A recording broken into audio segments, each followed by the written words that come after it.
Talking Georgia football with Palmer Thombs from Dogs 247 Sports. You know the brand 247 Sports, dogs247.com. Just look it up right there. Check out Palmer's work covering Georgia football.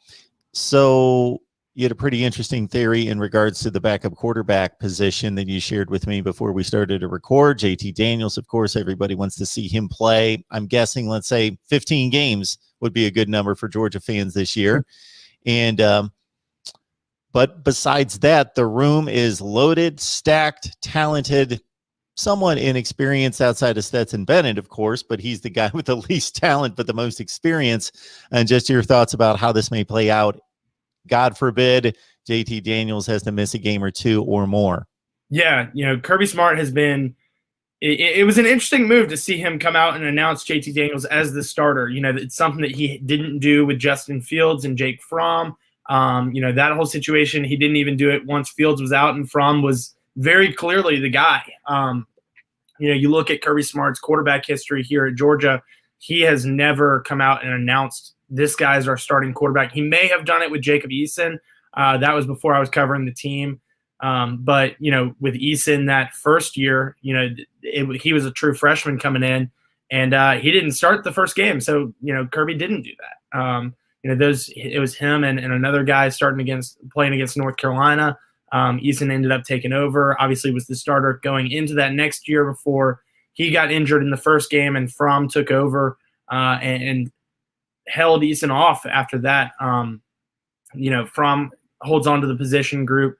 So it was an interesting move to see Kirby come out and say, hey, JT is our starter. He's our guy. We're going to roll with him. We're excited about him. And I completely agree with that in terms of what Georgia fans are thinking.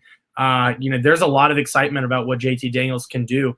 But as we were talking about before, behind him is going to be interesting to watch on Saturday. You've got, like you said, Stetson Bennett is a very experienced option, but probably the least talented quarterback in that room. And he would probably wear that with a chip on his shoulder. I think he played that way all last season and did so admirably. But just in terms of just raw talent and recruiting rankings, he's by far and away the lowest rated quarterback in that room. It would be interesting if Daniels went down, be it for a helmet coming off and he has to come out of play. Maybe he goes down in the middle of the game. Stetson Bennett is probably the guy because of how experienced he is in this offense. Played a full season in it last year, pretty much. And so he knows what Todd Monken is doing. But if it was a longer-term injury, it would be interesting to watch Carson Beck, a redshirt freshman who didn't get any experience last year, with the exception of handing it off late in some couple blowouts, and five-star quarterback Brock Vandagriff. Those two guys would probably be battling it out for a more permanent starting position, and it's certainly going to be interesting to watch those two on Saturday. There's a lot of buzz about Beck this spring.